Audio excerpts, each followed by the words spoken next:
Pemahaman yang baik terhadap pelanggan menjadi salah satu elemen kunci yang menentukan keberlangsungan suatu bisnis. Sehingga, strategi dari suatu bisnis kini tidak hanya berfokus pada produk atau product oriented, namun juga mempertimbangkan pelanggannya atau customer oriented. Master Stokis PT SNS 21 Bali merupakan distributor resmi dari produk milik PT Laba Asia Food yang memegang peranan penting atas distribusi produk di wilayah Bali dan Nusa Tenggara. Pada Master Stokis PT SNS 21 Bali, pelayanan terkait ketersediaan produk terlaksana dengan baik dilihat dari sistem yang mencatat penjualan terintegrasi dengan ketersediaan stok barang. Namun, belum ada pengelolaan pelanggan, dengan kata lain, data yang tersedia pada sistem belum dapat memberikan wawasan mengenai pelanggan.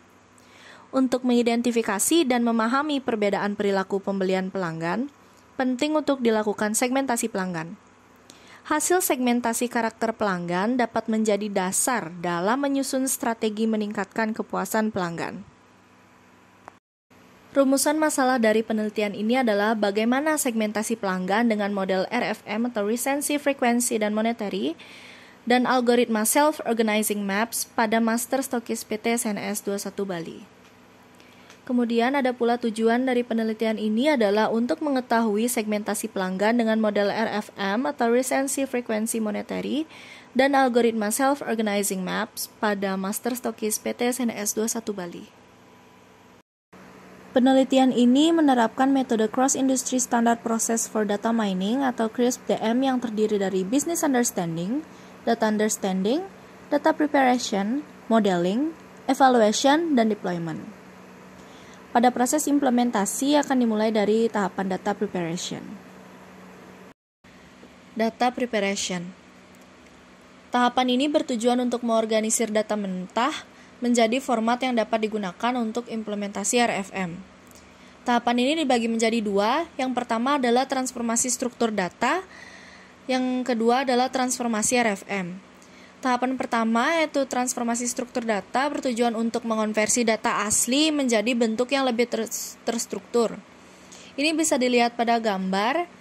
Data yang dirubah adalah data yang dalam format Excel yang memiliki struktur yang belum beraturan menjadi gambar yang kedua dengan menyisakan nomor, tanggal, transaksi, member ID, member, dan jumlah. Setelah itu akan ditransformasi RFM yang bertujuan untuk mengukur nilai pelanggan berdasarkan 3 metrik utama yaitu Recency, Frequency, dan Monetary. Dan ini bisa dilihat pada gambar yang paling bawah yang menyisakan member ID, Recency, Frequency, dan Monetary. Data yang sudah ditransformasi ke bentuk RFM selanjutnya akan melalui tahapan modeling dan evaluasi. Modeling dilakukan dengan algoritma Self-Organizing Maps.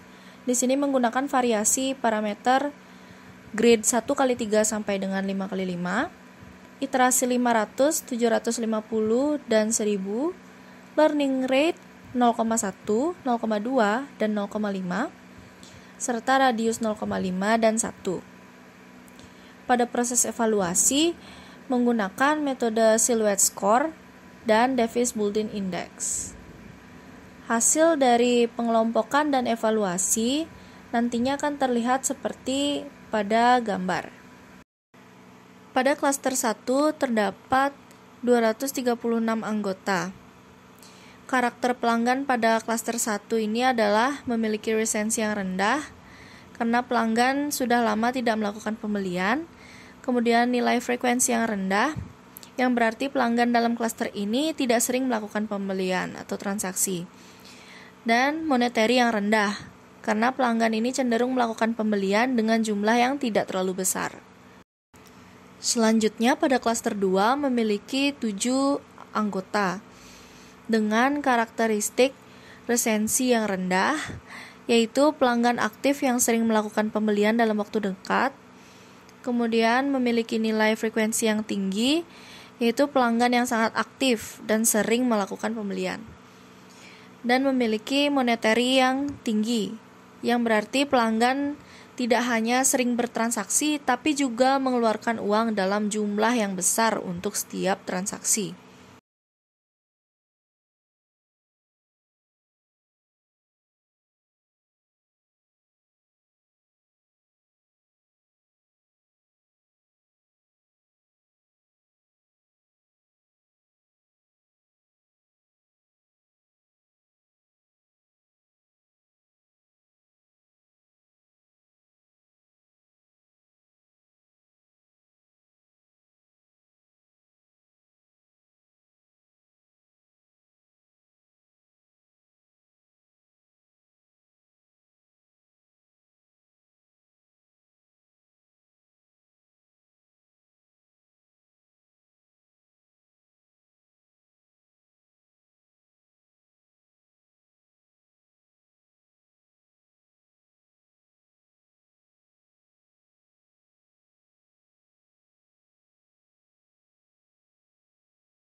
Selanjutnya pada klaster 2 memiliki 7 anggota dengan karakteristik resensi yang rendah, yaitu pelanggan aktif yang sering melakukan pembelian dalam waktu dekat, kemudian memiliki nilai frekuensi yang tinggi, yaitu pelanggan yang sangat aktif dan sering melakukan pembelian, dan memiliki monetary yang tinggi, yang berarti pelanggan tidak hanya sering bertransaksi, tapi juga mengeluarkan uang dalam jumlah yang besar untuk setiap transaksi. Strategi yang dapat dilakukan untuk anggota klaster 2 adalah memberikan penghargaan loyalitas, program loyalitas yang eksklusif, serta komunikasi yang dipersonalisasi.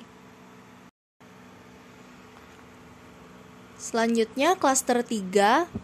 Di klaster ini terdapat 239 anggota dengan karakter resensi yang tinggi, yaitu pelanggan yang tidak aktif dan telah lama tidak bertransaksi, frekuensi rendah yang menunjukkan bahwa pelanggan hanya melakukan beberapa kali transaksi, serta di sini memiliki monetary yang rendah, yang berarti mereka tidak hanya jarang bertransaksi, tapi juga mengeluarkan uang dalam jumlah yang kecil ketika melakukan pembelian.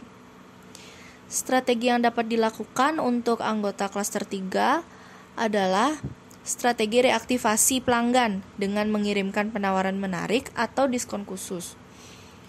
Yang kedua, dapat dilakukan analisis penyebab lebih lanjut untuk memahami mengapa pelanggan dalam klaster ini jarang bertransaksi. Selanjutnya, dapat memberikan promosi khusus atau insentif dengan pembelian pertama setelah periode tidak aktif yang cukup lama.